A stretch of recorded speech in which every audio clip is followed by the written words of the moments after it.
Clara Whitcomb was 3 steps from Jonah Hale's ranch gate when Silas Crowder knocked the apple pie out of her hands. The tin plate hit the wagon rut with a sharp crack. Apples, brown sugar, and torn crust slid into the dust. Clara stood with her empty hands still curved around what was no longer there. It was not just a pie. It was Clara's first paid chance since Silas Crowder tightened the note on her cottage roof, her flour barrel, and the stones of her little oven. If Jonah Hale's crew bought from her today, she stayed 1 week closer to free. Silas planted one boot beside the ruined pie and looked down at it as if it were evidence of a crime. A widow does not carry warm pie to a widower before noon unless she is shopping for a name, he said. Lottie Peel stood beside the fence with a basket of mending on her arm. She saw the whole thing. Her mouth opened, then closed again. Behind her, 2 ranch hands near the water trough lowered their eyes. No one moved toward the plate. That was how Silas ruled Bitterroot Valley, not by shouting first, but by making decent people check their own debts before they helped. Clara felt the heat climb up her neck. She was 34 years old, too old to be treated like a girl caught stealing sugar, and too tired to let Silas Crowder make her kindness sound dirty. "That pie was for Mr. Hale's crew," she said. "His cook left yesterday." "His wife died 4 years ago," Silas said. "He has managed without women carrying themselves to his gate." Hoofbeats sounded behind the barn. Jonah Hale rode into view on a bay gelding, his black hat low, his face hard from sun and grief. He was 45, broad through the shoulders, and known across Bitterroot Valley as a man who did not laugh anymore. He swung down when he saw Clara and the broken pie. For a moment, he only looked at the dust. Then he picked up the cracked blue plate, wiped the rim with his sleeve, and held it as if it were not ruined. "Mrs. Whitcomb," he said, too calm, "if I had 20 fewer winters on me, I might marry any woman brave enough to bring apple pie through Crowder's mouth." One of the ranch hands laughed because he was nervous. Lottie looked relieved to have a reason to smile. Silas gave a short, ugly chuckle. Clara did not smile. The joke landed where Silas's boot had landed. It told everyone the same thing in a kinder voice. Marriage was a thing to laugh about. Clara was a woman to be pitied. Jonah Hale was too old, too grieved, too far away from wanting anyone, and she had been foolish to carry a pie where people could see. Jonah's face changed when he saw her expression. "I will pay for it," he said. "It is not for sale now." "Then I will pay for the plate." "The plate was mine before you picked it up." The ranch yard went quiet. Clara stepped past Silas, bent, and gathered the ruined crust into the corner of her apron because she would not leave her work under his boot. Silas leaned close enough for her to smell tobacco on him. "Careful, Clara. That little oven behind your cottage sits on stone my store financed. So does the flour in your barrel. So does the roof if a man reads the note strict." Jonah looked up. Silas smiled at him. "Neighbor business, Hale, nothing for you." Clara straightened. Her hands were sticky with apples and dust. "It became my business," Jonah said, "when you put your boot near her food." Silas stepped back first, but not because he was afraid. He had made his mark, and everyone had seen it. Clara took the cracked plate from Jonah's hand. "Good day, Mr. Hale," she said. She walked back toward her cottage with the pie gathered in her apron, and the laughter still crawling along her skin. Halfway down the lane, the weight in her apron began to leak through the cloth. Apple syrup dripped onto her skirt in dark spots. She kept walking anyway. If she stopped to clean herself, Silas would have the pleasure of watching her bend under what he had done. At the last bend before her orchard, she heard Lottie's steps behind her. "Clara," Lottie called softly. Clara did not turn. "I am sorry," Lottie said. That made Clara stop.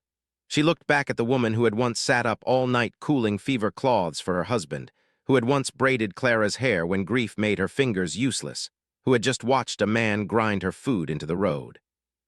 "For what part?" Clara asked. Lottie looked at Clara's apron, where apple syrup bled through like a public stain she had helped leave there. Lottie hugged the mending basket to her ribs, for not knowing what to say. "You knew." Lottie's eyes flicked toward the ranch gate, where Silas still stood talking to Jonah as if he owned the dust between them. "Samuel's account is with Crowder," Lottie whispered. $30, maybe more, if Silas calls it in before the hides sell. Then you would be in trouble, Clara said. Yes. So you let him put me in mine. Lottie flinched as if Clara had slapped her. Clara wished the truth did not feel cruel in her mouth. She wished there were a softer way to say that silence had weight. I would have helped after, Lottie said. After is where people put help when they do not want to spend it in time. Lottie had no answer. Clara turned away before the woman's tears could pull pity from her. Pity had never fixed a roof, paid a note, or lifted a pie from dust. Her cottage sat beyond the line of old apple trees her late husband had planted badly and loved anyway. The trees gave small fruit, hard-skinned and tart, but Clara knew how to cook them down with molasses until men closed their eyes at the first bite. She reached her kitchen, scraped the ruined pie into the slop pail, and washed the plate in cold water. The crack ran through the blue rim like a frozen creek. She was setting it on the shelf when a horse stopped outside. Jonah Hale did not come to the door at once. She saw his shadow through the thin curtain, still and square. Then he knocked with 2 knuckles, not loud. Mrs. Whitcomb, if you came to pay for a joke, there is no price for that. He took his hat off before she opened the door. His dark hair had silver at the temples. His face looked older up close, not weak, but worn down in places grief had rubbed every day. I came to apologize for one, he said. That was not what she had expected. Clara kept the door half closed. You said what everyone thought. No, Jonah said. I said what a coward says when he wants to pull a woman out of shame without stepping into it beside her. The plainness of it stopped her. He looked past her once, not prying, just noticing the clean table, the flour cloth, the jars of dried apples. His eyes settled on the cracked plate drying by the stove. My cook did leave, he said. Harvest hands come in tomorrow. I have 6 men, 2 boys old enough to eat like men, and a kitchen that has not done honest work since my wife died. I need bread, pies, beans, coffee, and someone who can make men sit down before they tear each other apart. Mr. Crowder says I owe him. Do you? I owe on the oven stones, some flour, a little on the roof, less than he claims, more than I like. Then I will hire you for the work, pay cash, and keep my mouth shut about marriage. Her hand tightened on the door. Jonah saw it and stepped back off the sill. You can say no. I know I can say no. I expect you do. There was a warmth in his answer that was not teasing. It touched the sore place his joke had made and did not press. I will not cook under pity, Clara said. Good, my men would choke on pity. They will eat apple pie if you can stand making another. She almost smiled, almost. Cash each Saturday, she said. My name on the food, I do not bake under your wife's memory or Crowder's hotel sign. At the mention of his wife, Jonah's face closed, not angrily, like a door he still guarded. Your name on the food, he said. Cash each Saturday. And if people laugh, then they can do it hungry. That did make her smile, though she turned away before he could see much of it.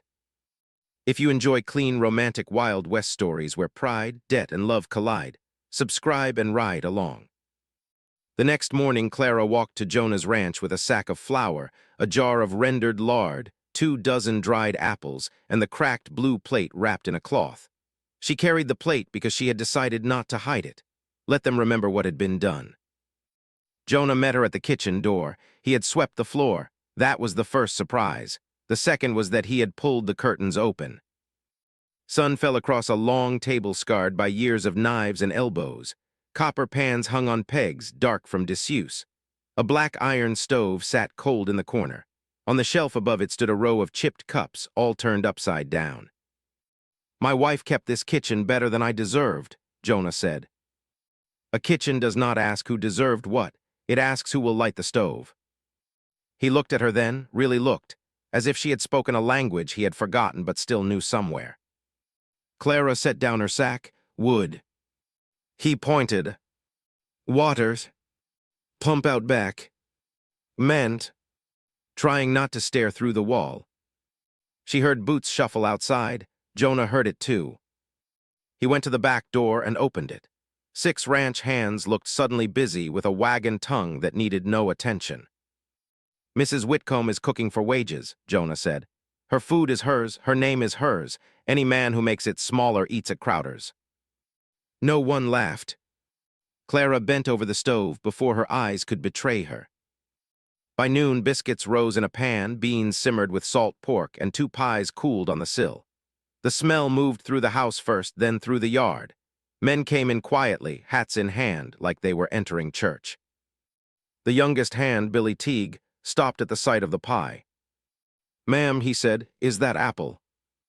"No," Clara said, "it is a warning." The men froze. Jonah, standing by the pump, looked up. Clara cut the first slice and set it on a plate. "If you eat too fast, there will be none left for supper." The men laughed then, the right kind of laugh, not at her, with relief around her. Jonah took the last seat at the table, though the head chair stood empty. Clara noticed that. Everyone noticed that. The chair at the end had belonged to his dead wife in a way no one had explained, but everyone obeyed. He did not ask Clara to sit there. He did not ask her to sit at all. He let the work be work, and for that she felt safer than she wanted to admit. When the meal ended, Jonah put cash in her hand in front of the men. "For today," he said, "Saturday will cover the week." Silas Crowder would have made her come behind a counter and wait. Jonah paid as if wages were not a favor. Before supper, Silas's clerk rode past the yard slow enough for every man to see him count the flour sacks by the door. He did not speak. He only wrote in a little book and rode back toward town. The next 2 days filled Jonah's kitchen with heat and noise. Clara baked before dawn, stirred beans at noon, cut pies in the afternoon, and carried coffee to men mending harness near the barn. She did not try to soften the house. She only used it. That was what made the change stronger. A spoon appeared where no spoon had been. A towel hung by the pump. One of the men washed his hands before she told him. Jonah began coming through the kitchen not to supervise, but to ask what she needed. He did not flirt. That would have been easier to defend against. He noticed. He noticed when she favored her left wrist after lifting the bean pot. He noticed Silas's clerk ride by twice, slow both times, and on the second pass, Billy hid his tobacco pouch like a boy hiding stolen candy. He noticed that she ate standing up unless someone cleared a place at the table. On the 3rd day, he cleared one. Clara looked at the chair. "I am paid to cook," she said. "You are not paid to starve. I eat at home. Then sit 5 minutes and call it stealing from me." She should have refused. Instead, she sat at the side of the table, not at the head. Jonah poured coffee and did not sit too close. "My wife was named Mary," he said after a while. Clara stilled. "I know. People think if I say her name, I am asking them to step around a grave. I am not. I am only saying she lived." "That is fair." He turned his cup once. "When I made that joke at the gate, I used her death like a fence, put it between me and what I ought to have said." "What ought you to have said?" He met her eyes, and there was nothing playful in them. "That no decent man lets a woman be shamed for bringing food." Clara looked down first. That would have been enough. "No," Jonah said, "it would have been a start." The words stayed with her because they cost him something. Before she left that afternoon, she found him standing before the empty head chair with a clean plate in his hands. He had not meant for her to see him. His thumb moved along the rim of the plate as if memory lived there. "You do not have to move that chair for me," she said. He turned too quickly. "I was not." "I know." He looked ashamed then, not because she had caught him in grief, but because he had lied by reflex. "Mary sat there," he said. "Then leave it for Mary. A chair cannot belong to the dead forever." "No," Clara said, "but it should not be handed to the first woman who warms the stove either." That struck him. She saw it, and for one worried second she thought she had gone too far. Then Jonah nodded. "You are right." He set the plate down. He did not move the chair. Clara tied her shawl around her shoulders. "I do not want to replace anyone." "No.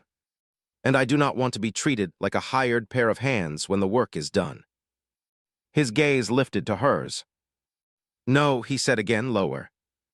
That second no carried danger inside her own guarded heart, which had begun listening for what he did not say. Then we understand each other badly but honestly, Clara said. For the first time, Jonah smiled without hiding it in a joke. It was small and tired, but it belonged to him. That may be the best understanding I have had in years. She carried that smile home like contraband. That evening, Clara walked to Crowder's store with $8 in coins wrapped in a handkerchief. Lottie Peel stood by the dry goods counter, sorting thread for the ladies' aid. Silas looked up from his ledger. Well, the ranch widowmaker pays. Clara laid the coins on the counter. This covers the flour, the lard, and the last payment on the oven stones. Silas did not touch the money. It covers what you say it covers, he said, not what the note says. Show me the note. He smiled. You want to read law now? I want to read my own debt. Lottie stopped sorting thread. Silas closed the ledger. Your husband signed for store credit against the cottage roof after the fever year. Interest does not stop because a widow bakes 2 pies for a lonely man. Clara kept her voice steady. Then write the sum. I will write you a kindness instead. Bake under my hotel sign for the stage drivers this winter. Apple pies, molasses, cakes, biscuits. Your name need not be troubled. I will take the debt out of the wages. Wages you set. Debt I hold. Lottie looked down again. Clara pushed the coins closer. Take the payment. Silas leaned across the counter. No. The word was soft. That made it worse. Why not? Clara asked. Because a paid woman can walk away. A owing woman listens. The clerk behind Silas stopped sanding the receipt book. His eyes lifted for half a second, then dropped when Silas looked his way. Lottie sucked in a breath, so small Clara might have missed it if the store had not gone quiet. Clara looked at her friend. Lottie had sat beside her after the funeral. Lottie had brought broth when Clara could not stand without shaking. Lottie had borrowed sugar and returned it with lavender tied to the paper. You heard him, Clara said. Lottie's fingers tightened around the thread card. Silas turned his head slowly. Mrs. Peel's husband carries $31 at my counter. Lottie went pale. Clara understood then, not forgiveness. Understanding was not that clean, but she saw the chain. Keep your note for now, Clara said to Silas. It will not cook for you. She took her coins and left. At dawn, Jonah found her stacking split wood behind her outdoor oven. She had not slept. She had rolled dough until anger became work and work became something she could lift. Crowder refused payment, she said before he asked. Jonah's jaw moved once. How much? Do not. I did not finish. You were going to ask how much so you could pay it. I was going to ask how much power he thinks it buys. She leaned on the woodpile and breathed out. All of me, she said. Jonah's face changed in a way she felt more than saw. He is wrong. Men with paper are often wrong and still fed. Then we feed different men. By noon, Jonah had posted a small notice on his own barn door. No Crowder account used here. He wrote it in block letters. Every hand saw it. Every rider on the road saw it. By evening, Silas had sent word through his clerk that any Hale Ranch hand who bought food from Clara would lose store credit until the harvest accounts closed. The men went quiet over supper. Billy Teague stared at his plate. My ma gets lamp oil on my account. Then you buy lamp oil, Clara said. From where? No one answered. Jonah stood at the end of the table. He still did not sit in the head chair. No man here will lose lamp oil because I picked a fight, he said. I have written to McCall's Mill and Decker's Freight. Until the wagon comes, I will cover what is needed. Foreman Abel Price frowned. On what account? Mind. Crowder will freeze you out before the beef buyer comes. Then the beef buyer can eat Crowder's biscuits and see how long he likes them. A few men smiled, but the fear did not leave. Clara saw what Jonah had done. It was not a speech. It was a risk with a name on it. Supply account, beef buyer, winter credit. He had put his ranch where his apology had been. After supper, she found him by the pump. You should not have done that for me. I did it for my ranch. That is not true. He looked toward the darkening orchard. No, it is not all true. The honesty moved between them like a hand almost offered. Clara wiped her palms on her apron. You still should not have done it. Mrs. Whitcomb, if I only do what keeps peace with Silas Crowder, I will end up eating his food and speaking his mind. And if your ranch suffers, then it suffers under my name. That is a hard kind of pride. It used to be all I had. She looked at him then. He was not smiling. He was not using age or grief like a shield. He was standing with the pump handle in one hand and weariness on his face, and Clara wanted dangerously to touch his sleeve. She did not. I have dough rising, she said. Then I will not keep you. He stepped aside. That small movement mattered. He had power enough to crowd a doorway, to make gratitude feel like debt, to turn help into claim. He did none of it. Clara went back to the kitchen and found the cracked blue plate on the shelf where she had left it. She ran her thumb along the repaired rim. The crack still showed. The next morning, 2 men came to tear apart her oven. They arrived while Clara was carrying a pan of rolls to the cooling board. She heard iron scrape stone and ran outside with flour on her hands.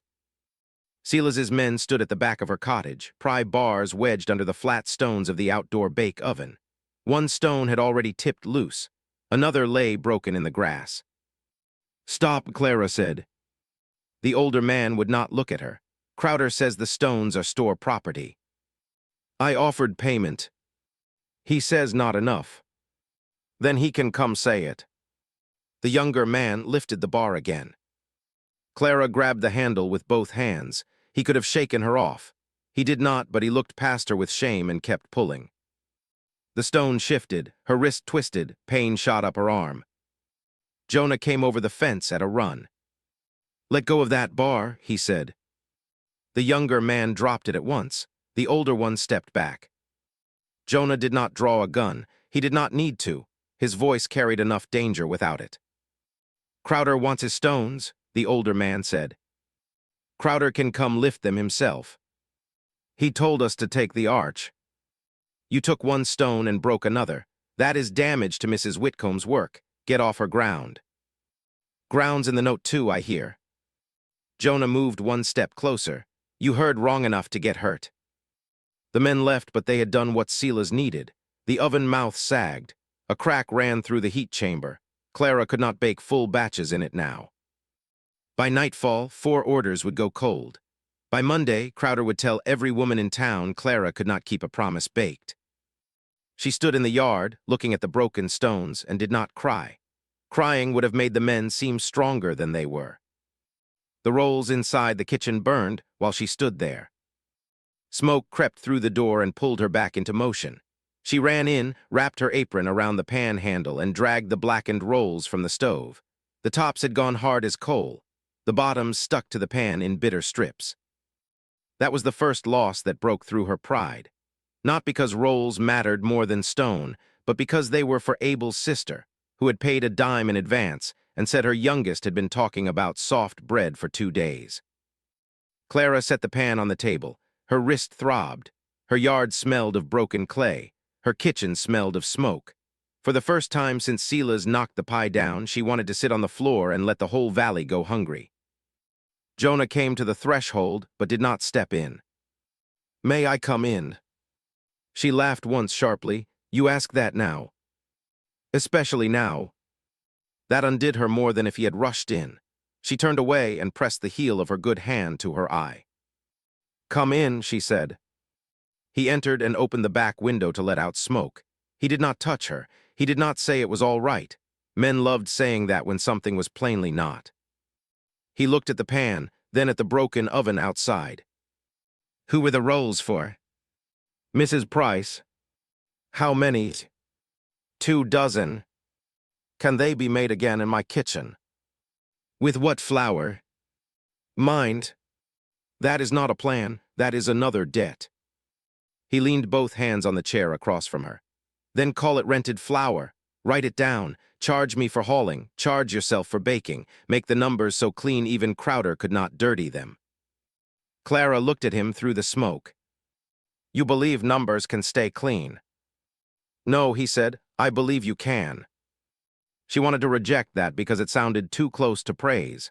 Instead, she took a slate from the shelf and wrote, Hale flour borrowed for price rolls, to be repaid in bread or coin, not charity. She pushed the slate toward him. He read it, took the chalk, and added, Agreed, J. Hale. Only then did she lift the burned rolls and scrape the pan clean. Jonah crouched by the oven. I can reset this. Not before tomorrow's orders. Use my kitchen. Then everyone says I moved from his debt to your house. Jonah rose slowly. The hurt in his face was not anger at her, it was anger at the truth. I can take you to Missoula, he said. There is a stage at 4. I know a woman there who runs a boarding kitchen. You could work without Crowder breathing down your neck. Clara looked toward the road. Missoula meant wages, a rented room, no one laughing at a smashed pie, no one calling her a widow hunting a widower, no Jonah Hale looking at her like she was something he had not expected to want. Would you take me because I asked, she said, or because you think I should go? Both. That is an honest answer. It is a miserable one. He went to the barn and came back with a folded stage ticket he must have bought days earlier, in case she needed escape more than pride. He held it out. This is yours if you want it, he said. Not a loan, not a bargain. Clara took the ticket. The paper was stiff between her fingers. A paid way out, a door, it should have felt like mercy. Instead, she saw Silas standing behind his counter, refusing payment because a paid woman could walk away. If she left now, she would be free in body and owned in story.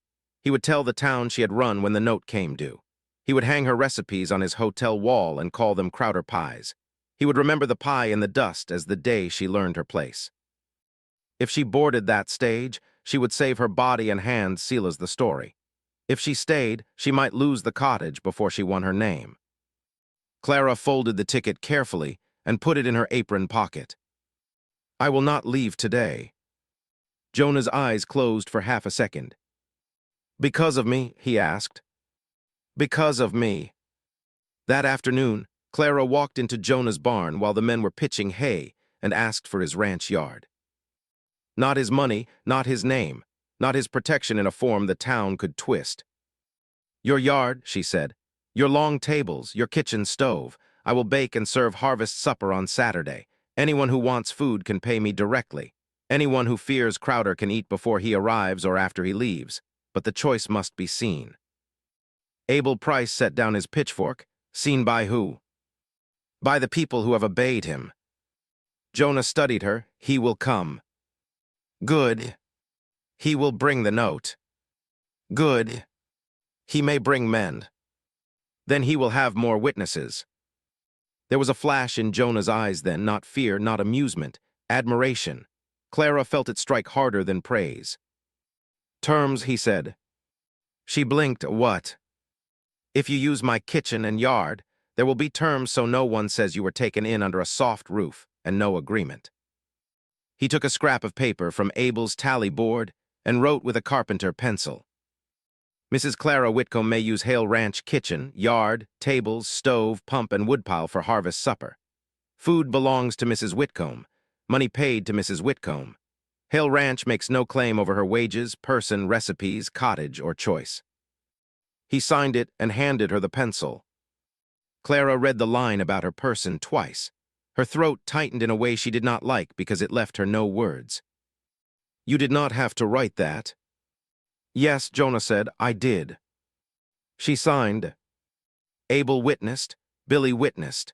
Then Jonah held the paper out to Clara, not keeping it as if he were the one granting permission.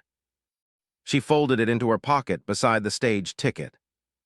That evening the kitchen became a place of war without weapons. Men hauled tables from the bunkhouse. Abel repaired 2 benches.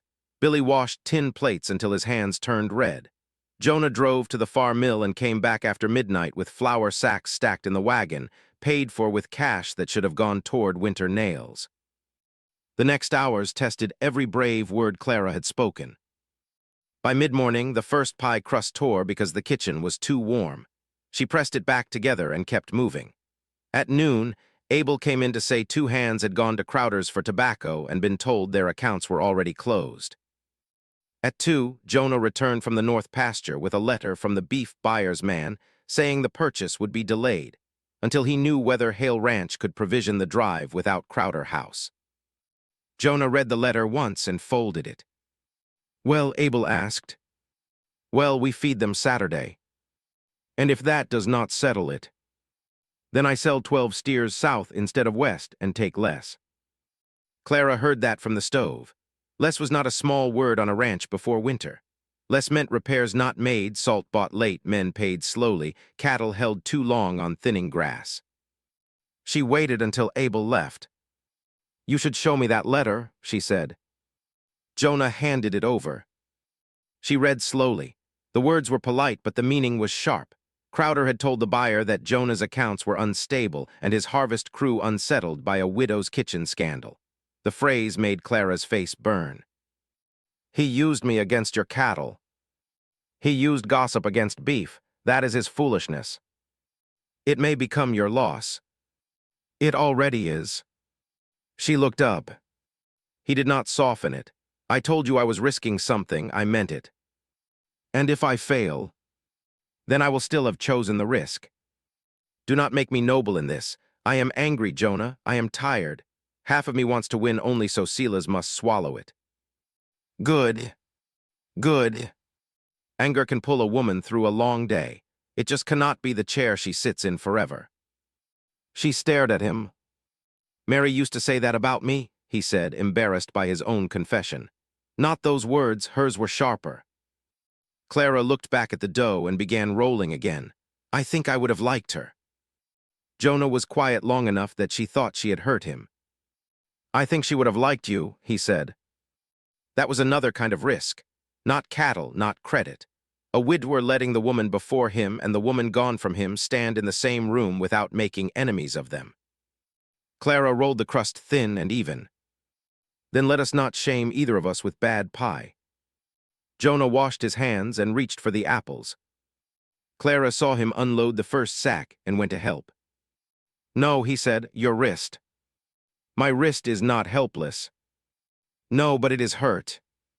He said it simply, without making her smaller. She took the lightest sack, he took the others. Inside the kitchen, they worked shoulder to shoulder without touching. The stove gave off hard heat. Dough rose under cloths. Apples peeled into long curls. Jonah was clumsy with a paring knife, but he tried so seriously that Clara finally took it from him. "You are murdering that apple." "I thought I was improving it." "It was a good apple." "Then I owe it an apology too." She laughed before she could stop herself. The sound startled them both. Jonah looked at her as if the laugh had opened a window in a house he thought had no windows left. His hand rested on the table near hers, not touching, near enough that she knew he knew. "Clara," he said. It was the first time he had used her given name. She should have corrected him. She should have reminded him of the bargain, the town, the joke, the danger of wanting kindness from a man whose grief still sat in the head chair. Instead, she said, "Jonah." Nothing more happened. Nothing needed to. He went back to the apples, and she went back to the dough, but the room had changed. Near dawn, Lottie came to the back door. Her hair was pinned badly. Her eyes were red. She held a small sack of sugar. "I brought this," she said. Clara wiped flour from her hands. "Did Silas send you?" "No." "Does your husband know?" Lottie shook her head. The old Clara, the one who remembered broth after the funeral, wanted to take the sugar and let that be enough. The woman standing in Jonah Hale's kitchen with a stage ticket in her pocket could not. "Secret sugar will not fix public silence," Clara said. Lottie flinched. Jonah moved once, but Clara lifted a hand. This was not his wound to speak for. "You heard him refuse payment," Clara said. "You heard why. If you cannot say that where it costs you, keep the sugar." Lottie looked at the sack as if it had grown heavy. "Silas holds our account." "I know. Samuel will be furious." "I know that too." Lottie's face crumpled, but Clara did not soften. Tears were not payment. They were weather.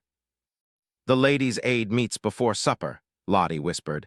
"If I say it there, they will remove me as treasurer." "Maybe they should." Lottie nodded once, as if the words had struck where they had to. She set the sugar down, then she picked it back up. "I will bring it through the front," she said, "if I still have hands brave enough." She left. Jonah stood by the stove, silent. "Too hard?" Clara asked. "No. You are sure?" "I was thinking I have mistaken softness for mercy more than once." Clara turned back to the dough. Most people do when it saves them trouble. Jonah accepted that as if she had handed him work. By noon on Saturday, the harvest supper stretched across Jonah's yard. Long boards sat on barrels, coffee steamed in black pots, beans simmered, biscuits lay under cloth, pies cooled in rows on the windowsills, on the sideboard, and on 2 borrowed planks across sawhorses. People came because curiosity was stronger than fear at first. Ranch hands, 2 stage drivers, the blacksmith and his wife, 3 women from church, Abel's sister, a freighter with dust to his eyebrows, and boys who pretended they had come for horseshoes. Clara did not stand behind Jonah. She stood at the serving table with an apron tied clean, her hair pinned tight, and the cracked blue plate at the center of the table holding the first pie. Jonah stood near the pump, not beside her, not far from her. The distance said what the paper had said. Her food was hers, his yard was only the place. For 1 bright hour, people ate. Then Silas Crowder arrived. He came in a black coat too fine for dust, with his clerk Mr. Vale behind him and 2 wagon men at the fence. In his hand was a folded paper. He held it high enough that everyone saw. Conversations thinned, forks stopped. Silas smiled at Clara. "You are industrious, I will give you that." Clara kept slicing pie, plate. "I did not come to eat." "Then you will be hungry."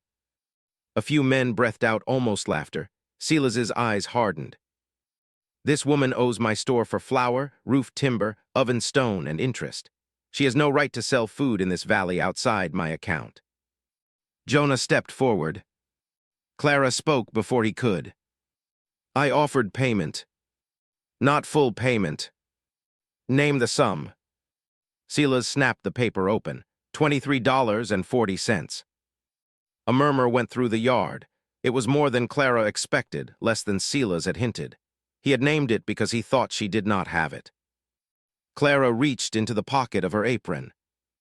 She took out the handkerchief with her coins, the money from Jonah's wages, from 2 private orders, from selling dried apples, from everything she had held back while eating less than she cooked. She laid the coins on the table, 1 stack at a time. $23, she said. She placed 2 dimes and 2 nickels beside it. 40 cents. Silas's smile vanished. Every person in the yard watched his hand. He did not take the money. Clara looked at Lottie Peel, who stood near the church women with both hands clenched around the sugar sack. Lottie took 1 step forward, then another. "He refused payment Thursday," she said. Her voice shook, but it carried. Silas turned slowly. "Mrs. Peel." Lottie swallowed. "I heard him." Clara offered money. He said a paid woman can walk away and an owing woman listens. The yard went still in a different way. One of the church women, Mrs. Arlen, stared at Lottie as if seeing her clearly for the first time. "You heard that and said nothing." Lottie's face went white. "Yes," she said. "I was afraid for Samuel's account. I let her stand alone. I should not keep the lady's aid purse." She reached into her basket and pulled out a small account book tied with ribbon. She gave it to Mrs. Arlen in front of everyone. "I resign it," Lottie said, "and I will say the same at church tomorrow." That cost her. Clara saw it. The loss was not enough to erase the silence, but it was no longer only regret. Silas folded the note with sharp fingers. A frightened woman's memory does not settle debt. "The coins do," Clara said. "I refuse them until the full account is reviewed." "You named the sum." "I am amending it." There it was, not law, not debt. Control standing naked in daylight. Silas reached for Clara's order slate, where 5 names had already been written for pies and winter biscuits. Jonah caught his wrist. He did not twist it, he only stopped it. "That slate is hers," Jonah said. Silas's face darkened. "Touch me again, Hale, and your beef buyer will hear you cannot keep peace in your own yard." "He is here," Jonah said. The freighter with dust to his eyebrows stepped out from behind the coffee pot. He had been quiet all afternoon, eating beans like any hungry man. Clara knew him only as Mr. Danner, the buyer's agent from Missoula. Danner wiped his mouth with a cloth. "I have heard enough." Silas pointed at him. "You buy through my hotel road. I buy beef from men who feed crews. If Hale can feed 20 angry people while you wave paper over pie, I trust his winter delivery." A laugh broke out then, not nervous this time. Silas looked around and saw the first piece of his power fall away. He tried to gather it back. "Any person who pays this woman," he said loudly, "will settle their store account in cash before the month closes. No more credit." The threat landed, then it failed to grow. For the first time, people looked at one another before they looked at him. Lamp oil, salt, coffee, nails, thread. Fear moved across faces like cloud shadow, but it no longer moved in one direction. Clara felt the moment tilt. She could let Jonah speak. He would. He was ready.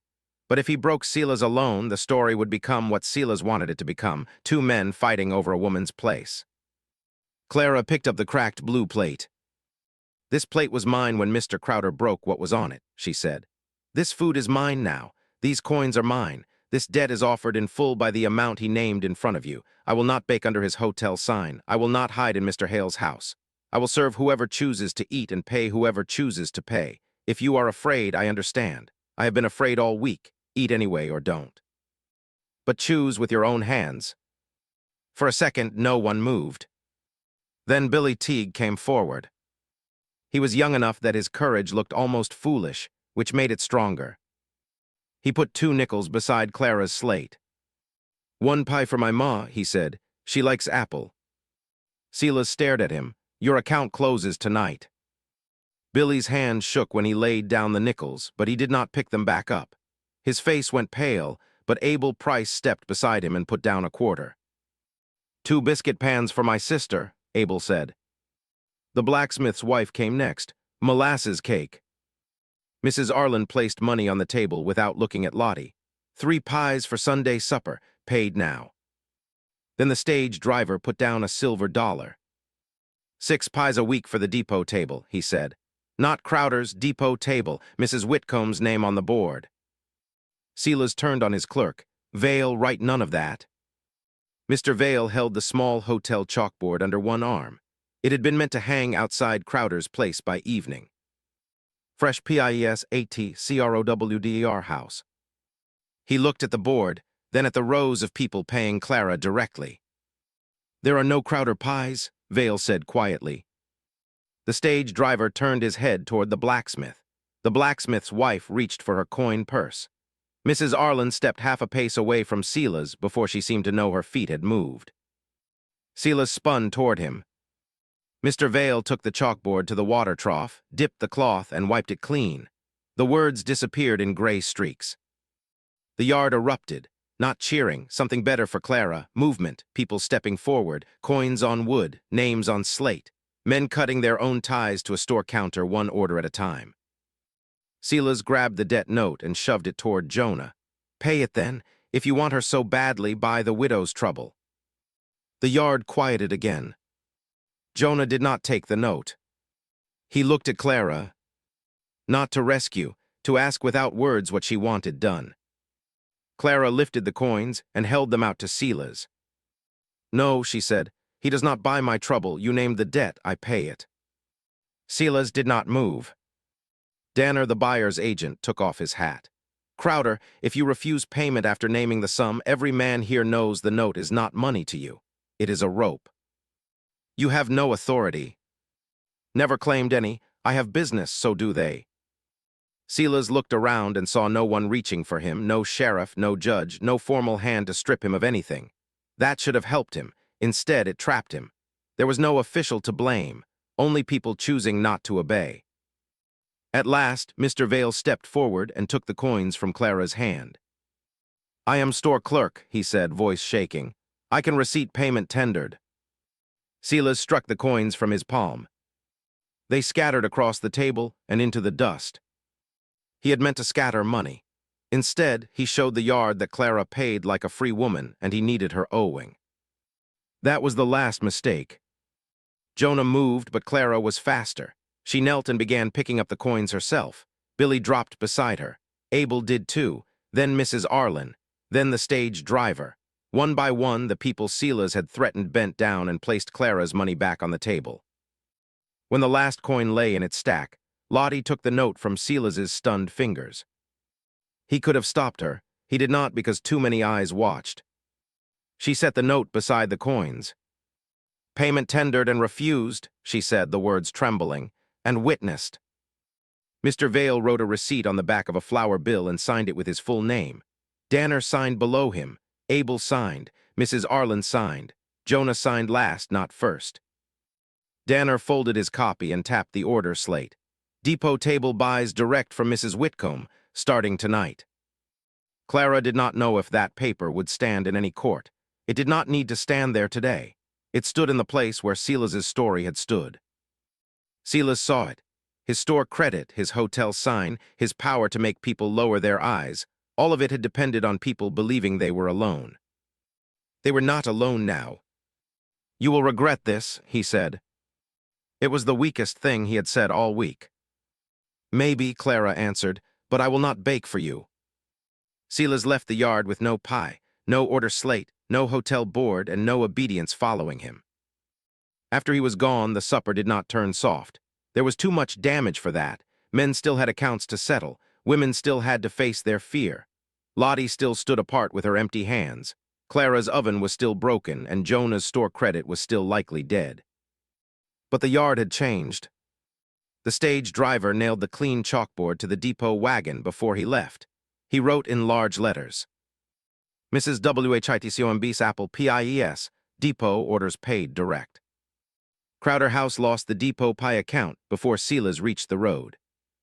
Mr. Vale, no longer looking like a man who wanted to vanish, asked Clara if he might bring customers from the hotel to her cottage instead. He said he would leave Crowder by week's end if he could find work keeping books elsewhere. "I do not need a bookkeeper," Clara said. "No, ma'am," he answered, "but I thought I would ask before I asked him for mercy." That was the first time she understood Silas had lost more than money. He had lost the fear that made people ask him for permission to live. Jonah came to her near sunset. The yard was being cleared, empty plates stacked high. Children from neighboring farms chased crumbs for chickens. The cracked blue plate sat washed and clean beside the order slate. "You did it," he said. "No," Clara said, "we did it." "You first." She looked at him then, dust on his shirt, flour on one sleeve, a tiredness around his eyes that did not hide the warmth in them. "You almost took his note," she said. "I almost did." "Why didn't you?" "Because you looked at me, as if you wanted me to remember who the debt belonged to." "And did you?" "I remembered who the freedom belonged to." That answer settled into her more deeply than any sweet one could have. The next morning, Lottie Peel stood before the church women and said again what she had heard in the store. She gave up the ladies' aid account book. Mrs. Arlen took it and did not give it back. Samuel Peel was angry enough to leave before the last hymn, but Lottie stayed. Afterward, she came to Clara's cottage. Clara was kneeling by the broken outdoor oven, sorting stones into piles. Jonah had offered to help after he checked the north fence. Clara had told him yes after church, and the yes had felt like a choice instead of surrender. Lottie stopped at the gate. "I lost the treasure place," she said. "I heard. Samuel says I made a fool of him." Clara set another stone aside. "Did you?" "No, he had helped becoming one." Clara looked up. Lottie tried to smile and failed. That sounded braver in my head. "Most brave things do." Lottie held out the sugar sack. This time she had carried it openly down the road. "I know this does not pay for silence." "No. I know I do not get to be forgiven because I finally told the truth." "No." Lottie's eyes filled, but she did not use the tears as an offering. She set the sugar inside the gate. "Then I will bring wood Tuesday," she said. "And if Mrs. Arlen lets me, I will stand in the churchyard and tell anyone who did not hear it." Clara studied her. Do that. Lottie nodded and walked away without asking for an embrace she had not earned. When Jonah arrived, he found Clara sitting on an overturned bucket with the broken oven stones sorted into 3 piles. Good stone, cracked stone, ruined stone. You made a court out of rocks, he said. They give straighter answers than people. He crouched beside the ruined pile. This one is gone. I know. This one can be turned. I know that too. He glanced at her. Then why are you sitting as if they have defeated you? She picked up a stone with a blackened edge. Because I know how to fix an oven, and knowing does not lift the stone. Jonah took that in the way he took most of her sharp truths now, not as insult, but as instruction. Tell me which one. You will lift what I point at. Yes. And if I point wrong, then we set it down and try again. It sounded too much like courtship, though neither of them said so.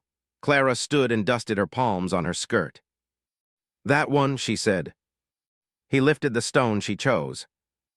They worked until Abel and Billy came with the wagon. The repair moved slowly because Clara would not let the men decide shape by strength alone. Heat had a path. Flame had a temper. A bake oven held only when every stone knew where it belonged.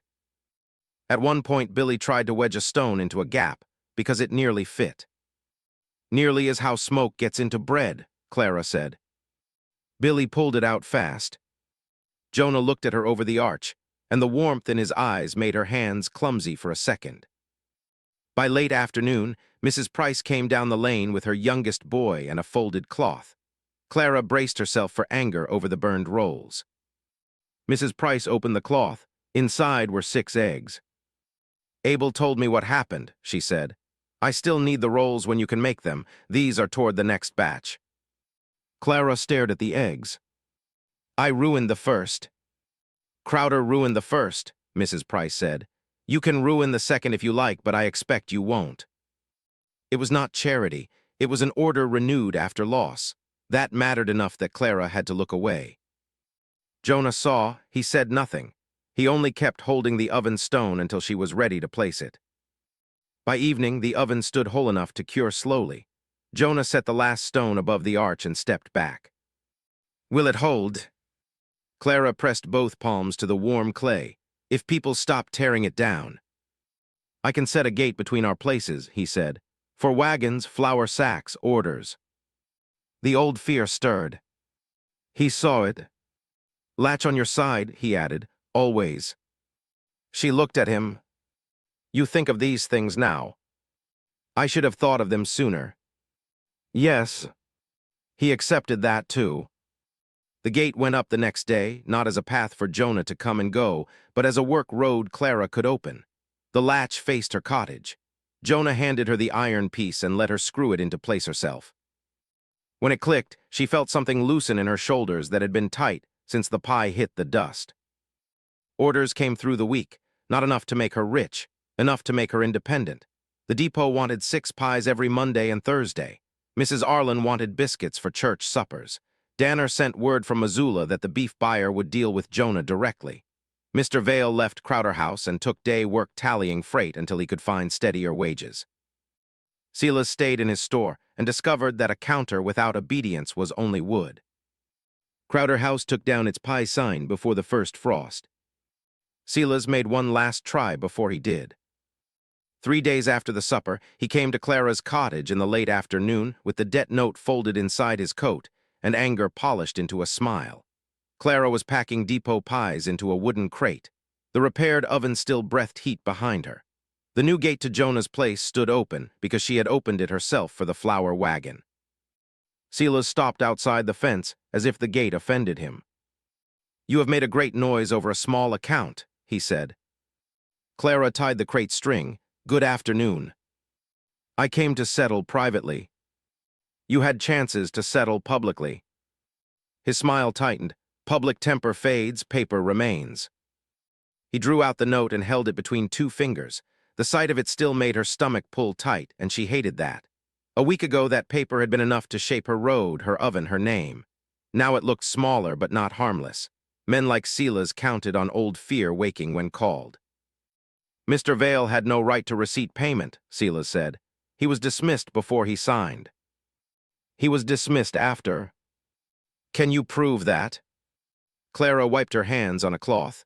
I do not need to prove it to you. You will if I file against the cottage. The word cottage struck low.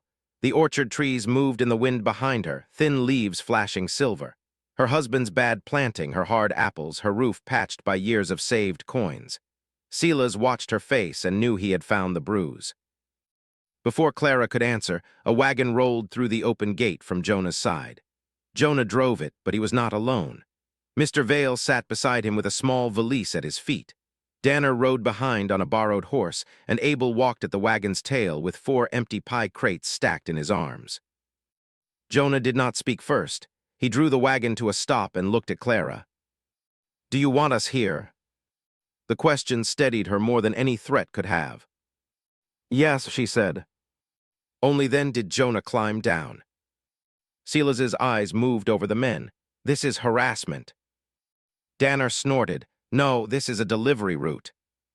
Mr. Vale took a paper from his coat. His hand shook, but he kept it visible.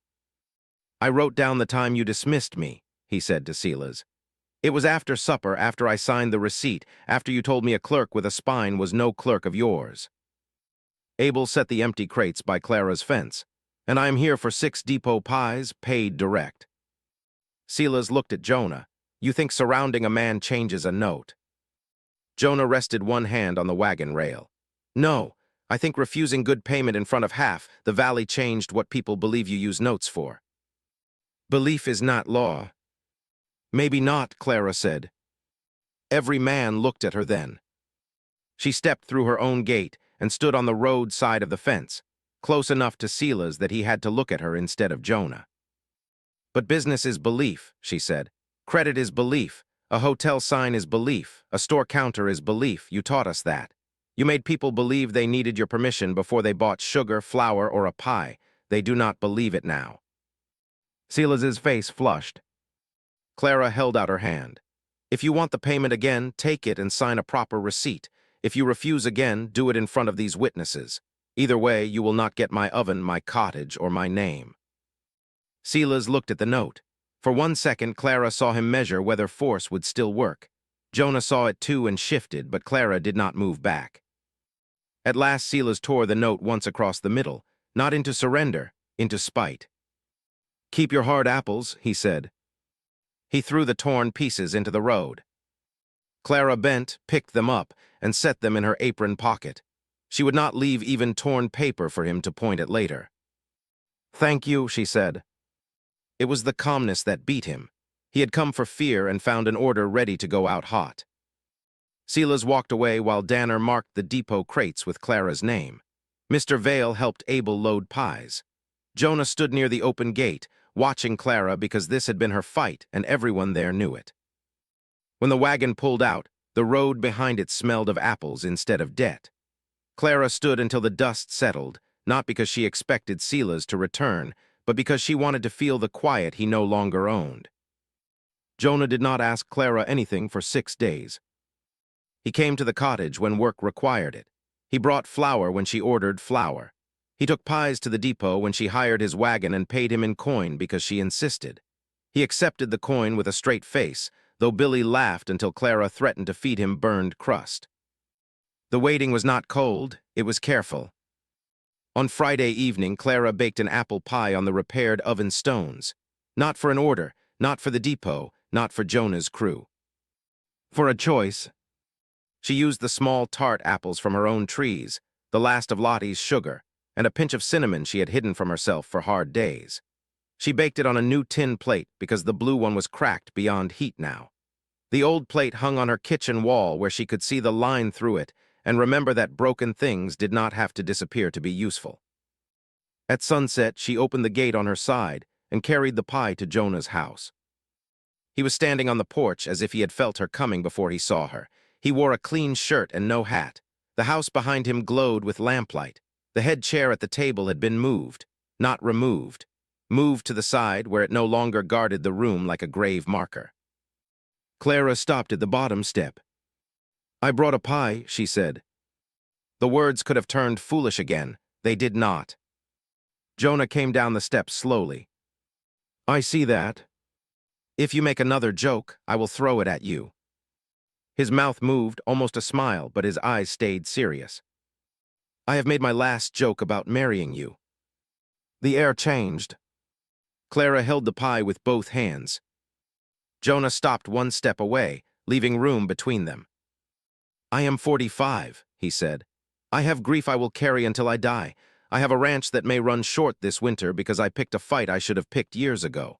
I have a kitchen that remembered how to be warm when you walked into it. I have no right to ask you from debt, fear, pity, or rescue. Clara could hear the pump creak in the yard, a horse shifting in the barn, her own breath. So I am asking now, he said. Not if I were younger, not if you owed me, not because people laughed. Clara Whitcomb, may I court you properly as the man I am while you keep every key, every coin, every gate, and every no that belongs to you. Her eyes burned. That is a long question, she said. I have had 6 days to make it worse. This time the laugh came with tears, but they were not weak tears. They belonged to a woman who had stood in a yard full of fear and put coins on a table. Yes, she said. Jonah's shoulders dropped as if he had been holding up a beam. Yes to courtship, she added, not to being folded into your house like a receipt. Yes, ma'am. And I will not sit in a dead woman's chair. No, you will sit where you choose. She climbed the steps. He did not touch her until she shifted the pie to one hand and offered the other. Then he took her hand like a promise he had been trusted to hold, not a claim he had won.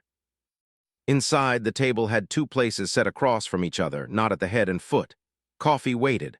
A clean knife lay beside an empty plate. Clara set the apple pie in the center of Jonah Hale's table. The first pie had been kicked into dust, while the valley watched her stand alone. This one rested in lamplight, whole and warm, on a table where no one had bought her, rescued her, or named her smaller. The cracked blue plate watched from her kitchen wall across the road, its broken line still showing. Clara sat because she chose the chair, and Jonah sat only after she did. Subscribe for more clean, romantic Wild West stories where brave frontier women, lonely ranchers, and hard-won homes find their way to love.